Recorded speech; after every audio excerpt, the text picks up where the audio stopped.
Hi, this is Andrew from Andrew's Gammill Northwest, and this video is a little self-help video.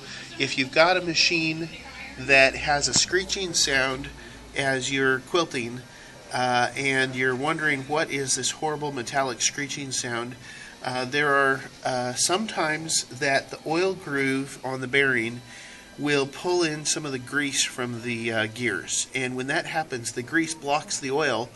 And it basically, even though you're oiling the machine plenty, it'll act like you're not oiling it at all. And Gammill has provided an easy way to take care of this, and it's something you can do yourself at home, and it only takes simple things that you have on hand, and you would probably repeat this every 6 or 12 months, depending on your machine and how much you quilt. All you need to have is a standard straight blade screwdriver. You need to have a brass tip oiler full of oil, and you need some sort of a cloth or a paper towel. So let me show you these two spots. One is for the top shaft bushing and the other is for the lower shaft bushing.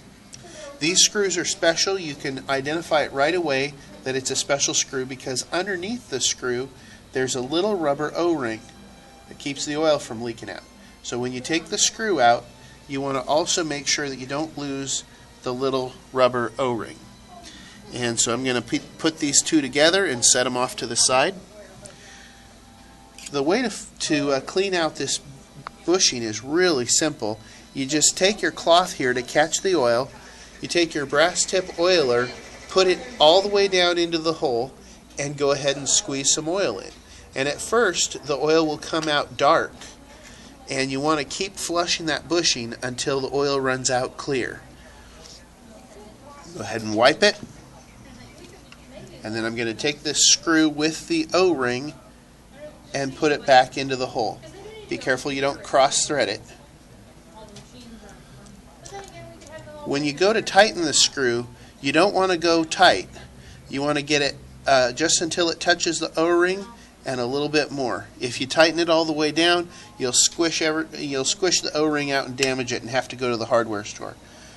You repeat the same procedure on this lower screw, which is also easily identified because it has a rubber O-ring on it. And then when you're done, you put that one back in.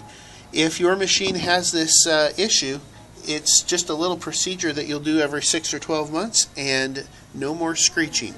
You want to run the machine at about 30% constant speed to work the oil in. If you have any questions, feel free to call me. The information's on our website, how to reach me.